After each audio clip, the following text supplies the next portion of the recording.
Jesus Nazareno, sinasamba ka namin, pinipinto ka namin, aral mo ang aming buhay at kaligtasan.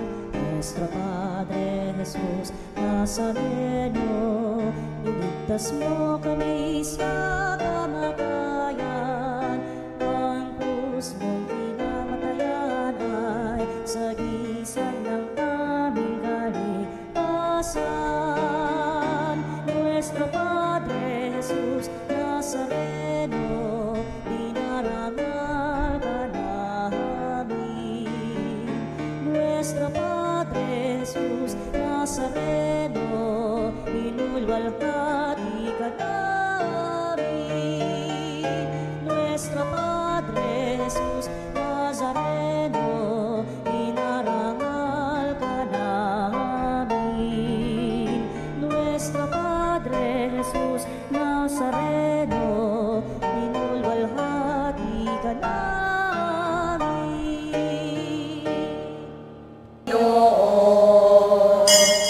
Umawit ng kagalakan at tugtugin ang gitara at ang kaaya-ayang lira. Ipanin niyo ang trumpeta. Sa ngalan ng Ama at ng Anak at ng Espiritu Santo, Amen. sumainyo ang Panginoon. At sumayo rin. Mga kapatid, ginugunita natin ngayon bilang isang simbahan, si Maria bilang ina ng sambayanan o ina ng simbahan. Upang maging marapat tayo sa banal na pagdiriwang, pagsisihan natin ang mga nagawang kasalanan.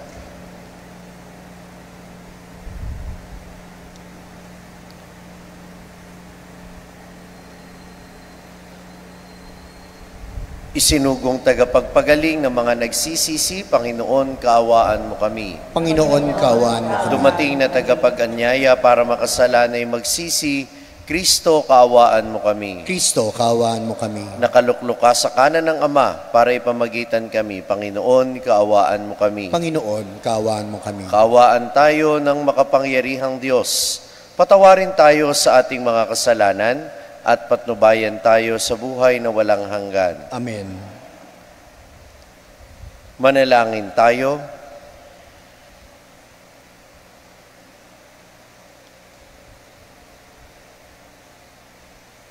Ama naming makapangyarihan, ikaw ang nagdudulot ng tanang pagdamay at kasiyahan. Ang anak mong nakabayubay noon sa krus na banal ay nagbigay ng kanyang ina upang maging ina naming tanan. Ipagkaloob mo, pakundangan sa inang mapagmahal, na ang iyong sambayanan ay magalak araw-araw sa ibayong kabanalang kinakamit ng mga kaanib mong isinilang upang sa kandungan nito ay maakit ang sangkatauhan. Sa pamamagitan ni Hesukristo kasama ng Espiritu Santo, magpasawalang hanggan. Amen. Magsiupo na pong lahat.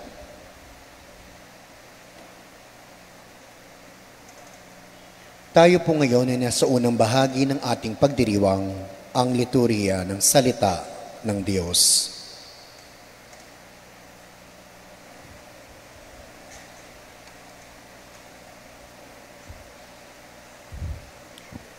Ang salita ng Diyos mula sa mga gawa ng mga apostol. Pagkaakyat ni Jesus sa langit, ang mga apostol ay nagbalik sa Jerusalem, buhat sa bundok ng mga Olibo, na halos 1 kilometro ang layo. Ang mga ito ay sina Pedro, Juan, Santiago, Andres, Felipe, Tomas, Bartolome, Mateo, Santiago na anak ni Alfeo, si Simon, ang makabayan, at si Judas na anak ni Santiago. Pagdating sa kanilang tinutuluyan sa lungsod, nagtuloy sila sa salid sa itaas. Lagi silang nagsasama-sama sa pananalangin, kasama ang mga babae at si Mariang ina ni Jesus, gayon din ang mga kapatid ni Jesus. Ang salita ng Diyos. Salamat sa Diyos. Salmong tugunan ang ating pong itutugon. Pinupuri kang lubusan ng lahat sa ating bayan. Tayo pong lahat. Pinupuri kang lubusan ng lahat sa ating bayan. Anak, sumasa iyo ang pagpapala ng Diyos sa kataas-taasan. Higit kang pinagpala kaysa lahat ng babae sa lupa. Purihin ang Panginoon, ang Diyos na lumalang sa langit at lupa. Pinupuri kang lubusan ng lahat sa ating bayan. Ang pananalig sa Diyos na nag-udyok sa iyo ay hindi na mapaparam sa isip ng mga tao habang ginugunita nila ang kapangyarihan ng Diyos. Pinupuri kang lubusan ng lahat sa ating bayan. Magsitayo po ang lahat at magbigay galang sa mabuting balita ng Panginoon.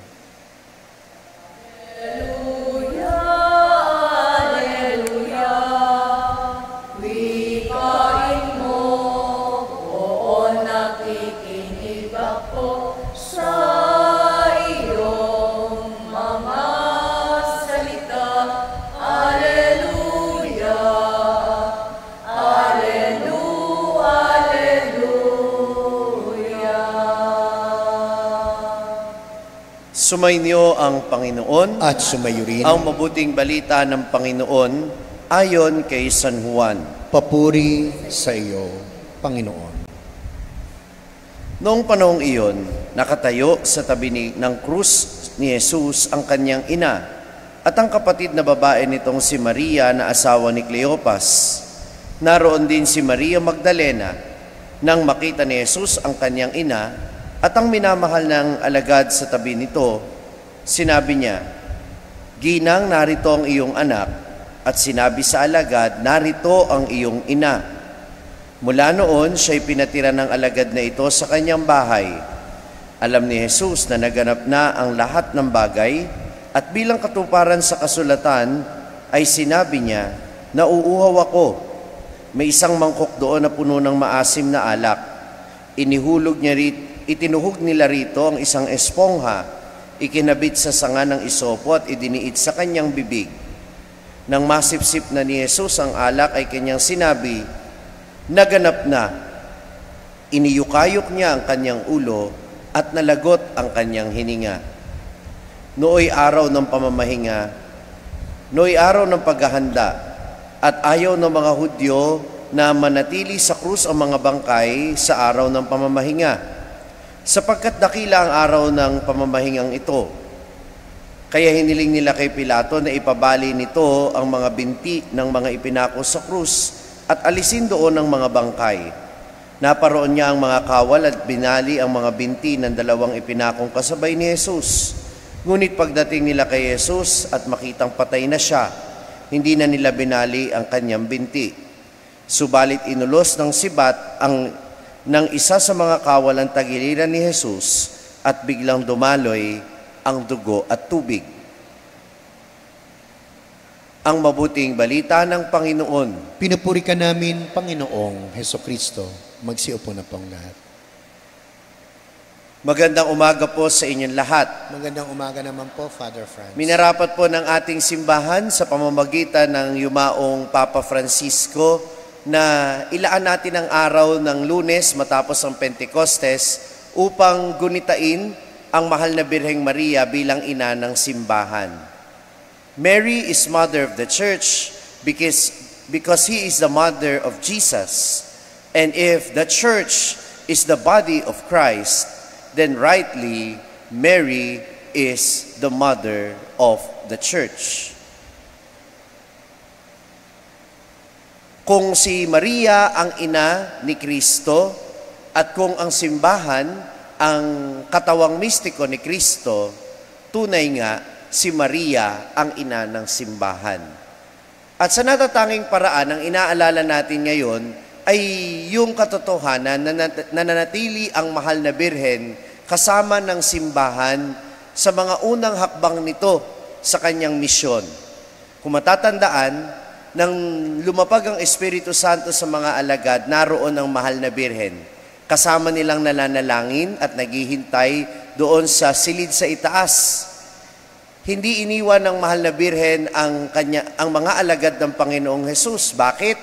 Sapagkat narinig natin sa Ebanghelyo ngayon, ipinagkatiwala tayo ng mga alagad ni Hesus sa kanyang inang si Maria.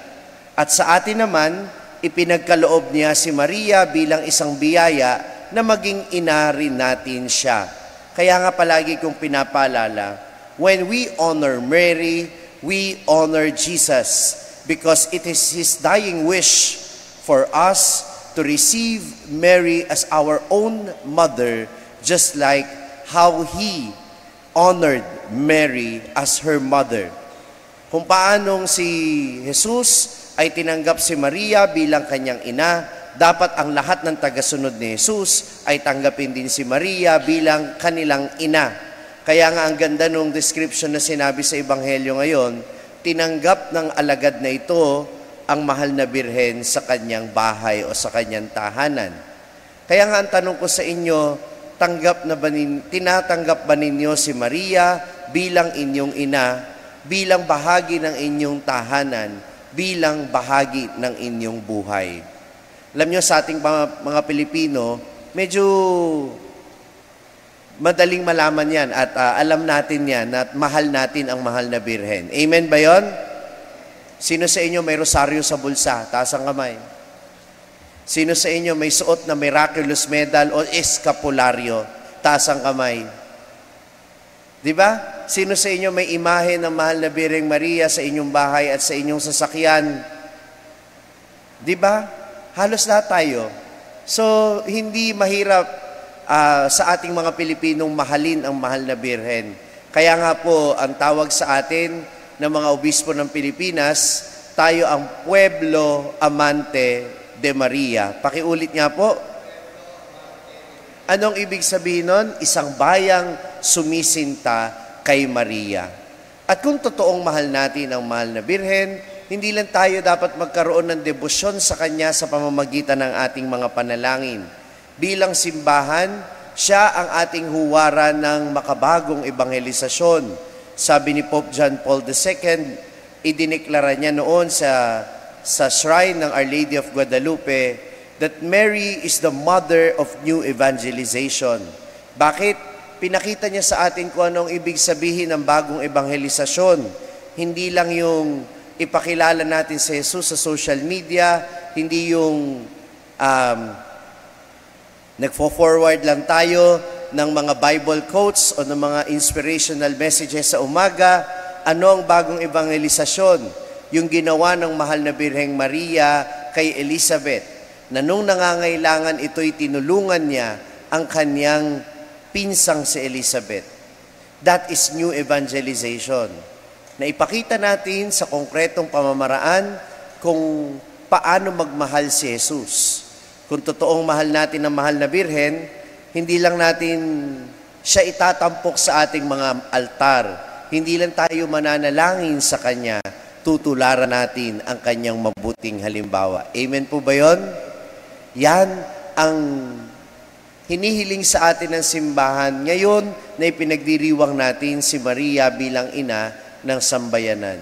Siya'y huwara nating lahat, siya'y ina nating lahat, at higit sa lahat, siya'y palagi nating kasama bilang isang inang nag-aalaga at pumapatnubay sa atin. Kaya sa mga pagkakataon na tayo ay nawawalan ng pag-asa, sa mga pagkakataon na tayo pinanghihinaan ng loob, sa mga pagkakataong naliligaw tayo ng landas, ano ang sabi ng kanta ng The Beatles? Whenever you are in trouble, Mother Mary comes to me, speaking words of wisdom, let it be. Nawa ang mga pangungusap ng mahal na Birheng Maria sa anghel na mangyari nawa sa akin ang iyong kalooban, yun din ang masabi natin, like mother, like children. Kung paano ang ating mahal na Birhen sa Diyos, ganun din dapat tayong kanyang mga anak. Amen. Maria, ina ng simbahan, Ipanalangin mo kami.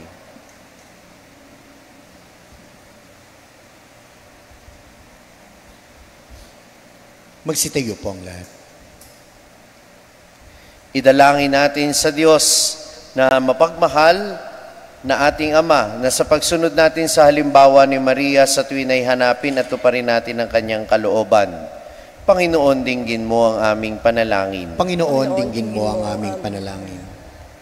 Ang simbahan na may maging kapanipaniwalang tanda at kasangkapan ng pag-ibig ng Diyos, manalangin tayo sa Panginoon. Panginoon, dinggin mo ang aming panalangin. Ang mga mag-anak naway mamuhay na mayroong tunay na pagmamahalan at pagkakaunawaan, manalangin tayo sa Panginoon. Panginoon, dinggin mo ang aming panalangin. Ang mga nahihirapan at nabibigatan sa mga pasanin sa buhay, naway makatagpo ng ginhawa sa mapagbigay na puso ng ating tagapagligtas, manalangin tayo sa Panginoon. Panginoon, dinggin mo ang aming panalangin. Ang mga may sakit, nawa ay makilala ang pag-ibig ni Kristo sa kanilang pakikiisa sa paghihirap ni Jesus, manalangin tayo sa Panginoon. Panginoon, dinggin mo ang aming panalangin. Ang mga yumao, naway makatagpo ng walang hanggang kagalakan sa puso ni Kristo, manalangin tayo sa Panginoon. Panginoon, dinggin mo ang aming panalangin. Isama natin sa ating mga panalangin ang intensyon ng mga nagpamisa at idulog natin sa Panginoon ang ating mga kahilingan. Sa natatanging paraan, pagdasal natin ang ating parokya na nasa ilalim ng pangangalaga ng Mahal na Birheng Maria.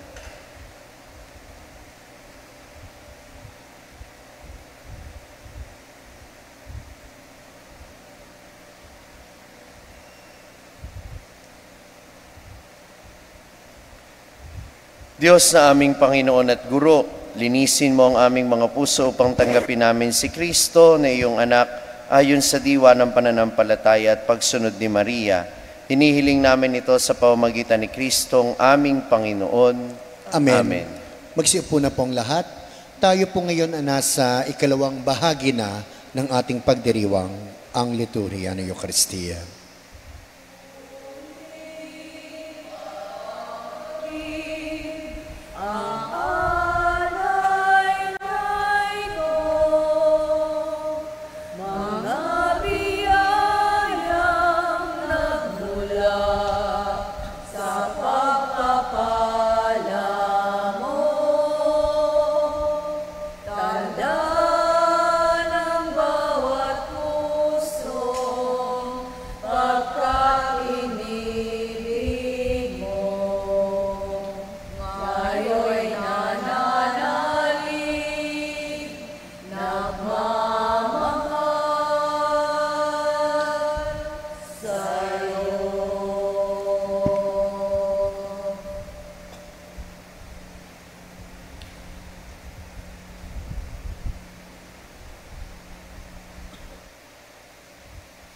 Magsitayo po ang lahat. Manalangin kayo, mga kapatid, upang itong ating paghahain ay kalugdan ng Diyos sa mga makapangyarihan. Tanggapin nawa ng Panginoon itong paghahain sa iyong mga kamay, sa kapurihan niya at karangalan sa ating kapakinabangan at sa buong sambayanan niya. Ama naming lumikha, tanggapin mo ang aming mga alay na nasa dambana at gawin mong maging paghahain ng katubusang dakila upang sa pag-ibig ni Maria ang Birhen, ina ng sambayanan, kami ay maalam na makapamuhay at sa pakikipkaisa sa pagtubos sa tanan, kami ay sa Kanya makipagtulungan sa pamamagitan ni Hesukristo, kasama ng Espiritu Santo, magpasawalang hanggan. Amen. Sumainyo ang Panginoon. At sumayo rin. Itaas sa Diyos ang inyong puso at diwa. Itinaas na namin sa Pasalamatan natin ang Panginoong ating Diyos. Marapat na siya ay pasalamatan. Ama naming makapangyarihan, tunay ngang marapat na ikaw ay aming pasalamatan. Ngayong ipinararangalan namin ng mahal na Birhen, minarapat mong siya itampok bilang inang nagluwal sa pangakong manunubos at bilang unang kaanib sa sambayanang kinukupkop. Sa krus, inihabili ni Jesus kay Maria ang sangkatauhang pinagmamalasakitan niya upang magkamit ng muling pagsilang ng iyong pamilya, sa iyong pamilya. Kapiling ng mga alagad na nilukuban ng Espiritu Santo, si Mariang nagdarasal ay huwara ng sambayanang dumadalangin sa iyo. Iniakyat mo si Maria sa langit, tanda ng sambayanang sa iyo'y sasapit. kapag itinampok ng iyong anak ang daigdig. Kaya kaisa ng mga anghel na nagsisiawit ng papuri sa iyo, nang walang humpay sa kalangitan kami nagbubunyi sa iyong kadakilaan. Santo, Santo, Santong Panginoong Diyos ng mga hukbo, napupuno ang langit at lupa ng kadakilaan mo, o sana sa kaitasan. Pinagpalang na paririto sa ngalan ng Panginoon, o sana sa kaitasan. Magsilot po ang lahat. Ama naming banal, ikaw ang bukal ng tanang kabanalan. Kaya't sa pamamagitan ng iyong Espiritu, gawin mong banal ang mga kaloob na ito upang para sa amin ay maging katawan at dugo ng aming Panginoong Hesukristo. Bago niya pinagtiis ang kusang loob na maging handog, hinawakan niya ang tinapay, pinasalamatan kanya, pinaghati-hati niya iyon, iniabot sa kaniyang mga alagad at sinabi, tanggapin ninyong lahat ito at kanin. Ito ang aking katawan na ihahandog para sa inyo.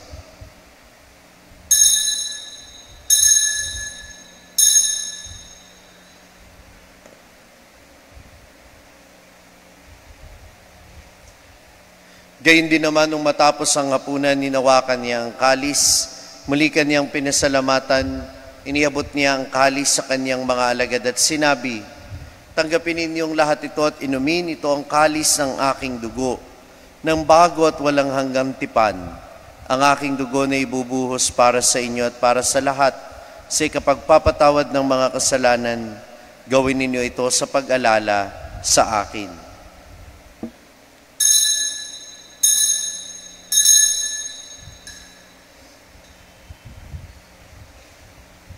Ipagbunyi natin ang misteryo ng pananampalataya. Si Kristo ay namatay, si Kristo ay nabuhay, si Kristo ay babalik sa wakas ng Ama, ginagawa namin ngayon ang pag-alala sa pagkamatay at muling pagkabuhay ng iyong anak.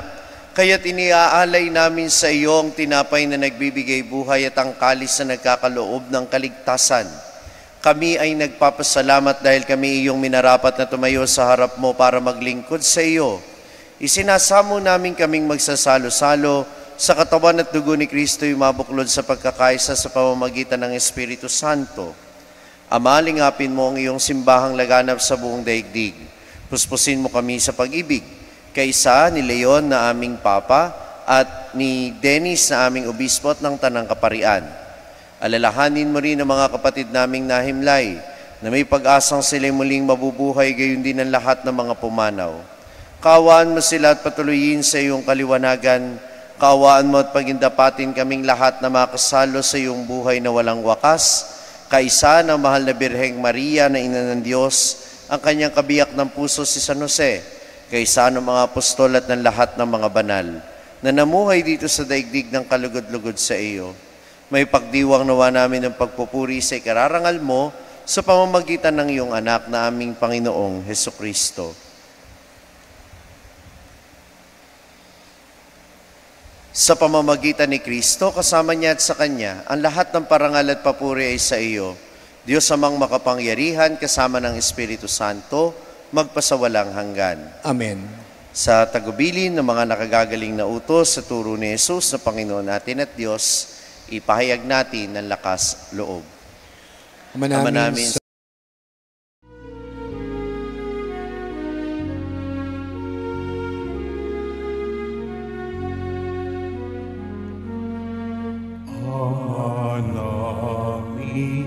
sumasalangit ka, sambahin ang ngalan mo.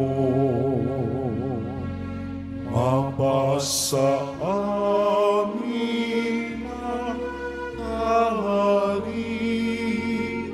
mo, sundin ang loob mo.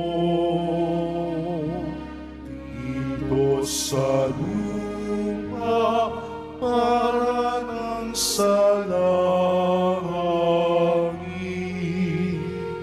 bigyan mo kami ngayon ng aming kakanin sa araw-araw, at patawarin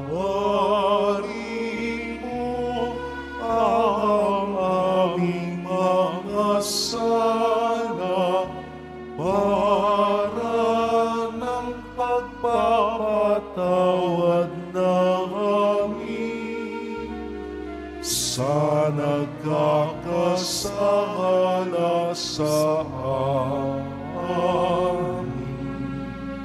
At huwag mo kami ipahintulot sa tukso at iadya mo kami sa lahat ng masama.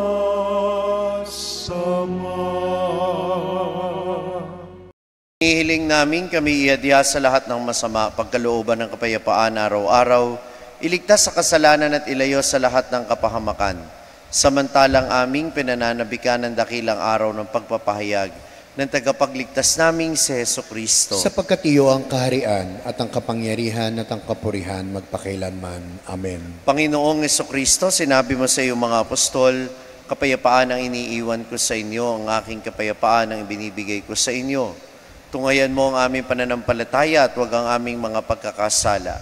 Pagkalooban mo kami ng kapayapaan at pagkakaisa ayon sa iyong kalooban, kasama ng Espiritu Santo magpasawalang hanggan. Amen. Ang kapayapaan ng Panginoon ay lagi nawang sumainyo. At sumayo rin. Magbigayan kayo ng kapayapaan sa isa't isa. Kordero ng Diyos na nag-aalis ng mga kasalanan ng sanlibutan, maawa ka sa amin. Kordero ng Diyos na nag-aalis ng mga kasalanan ng sanlibutan, maawa ka sa amin. Kordero ng Diyos na nag-aalis ng mga kasalanan ng sanlibutan, ipagkaloob mo sa amin ang kapayapaan. Magsilot po ang lahat. Ito ang kordero ng Diyos na nag-aalis sa mga kasalanan ng sanlibutan. Mapalad ang mga inaanyayahan sa kanyang piging. Panginoon, hindi ako karapat-dapat na magpatuloy sa iyo. Ngunit sa isang salita mo lamang ay gagaling na ako.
Panalangin sa karangalan ng Nuestro Padre Jesus Nazareno.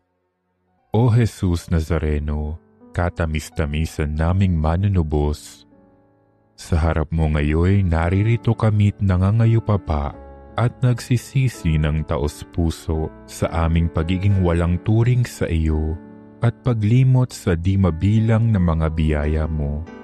Lalong-lalo na yaong mahalagang biyaya ng pagtutubos. Dinaramdam namin at pinagsisisihang labis, Panginoon ko, ang pagkakasala namin sa iyo Ikinalulungkot namin ang pagiging dahilan ng pagpapasan mo ng krus na iyan sa gitna ng mga hirap at kapaitan hanggang sa inihandog mo ang iyong buhay sa bundok ng Kalbaryo sa pagkaibig mo lamang na matubos kami at ang sangkatauhan mula sa sala. Pakabanalin mo, O Panginoon, ang aming pagnanais at ipagtanggap mo sa amin ang iyong biyaya. Maging tagapamagitan nawa ang iyong ina, ang kalinis-linisang Birheng Maria.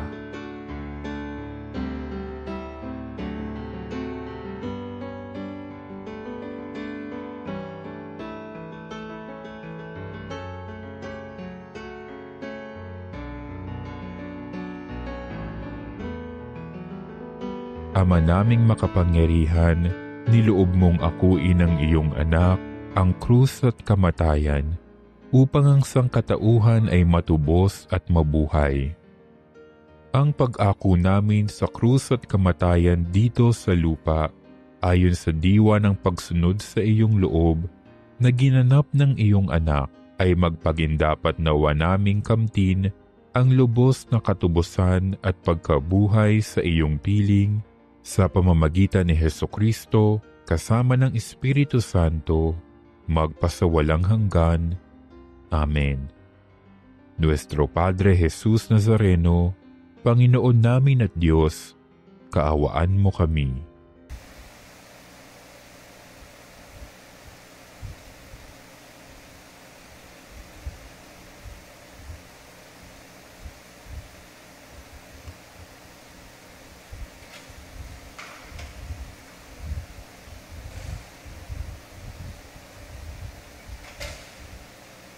Magsitayo na po ang lahat.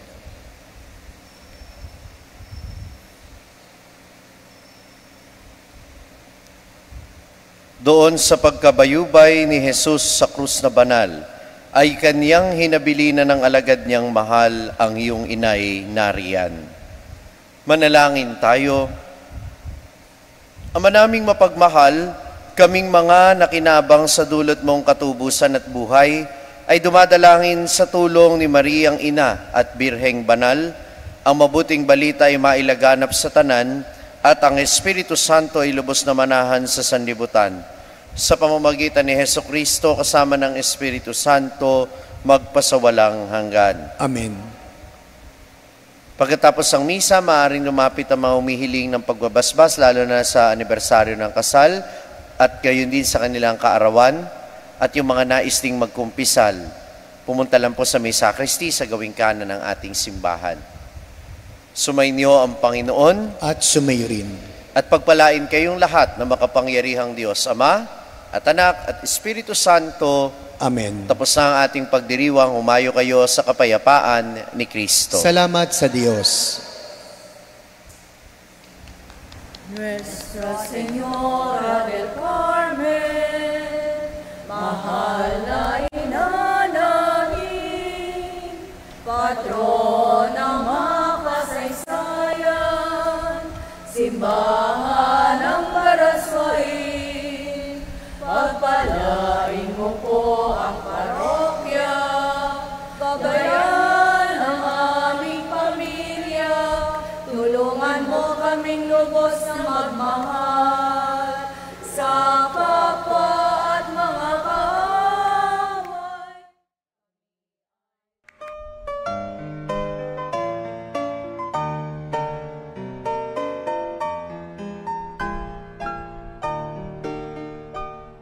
Nuestro Padre Jesus Nazareno, sinasamba ka namin, pinipintuho ka namin, aral mo ang aming buhay at kaligtasan. Nuestro Padre Jesus Nazareno, iligtas mo kami sa kamatayan, ang krus mong pinamatayan ay sagisag ng aming kaligtasan.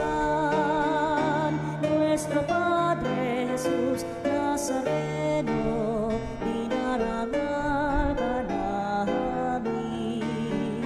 Nuestro Padre Jesus Nazareno, inulwalhati ka namin.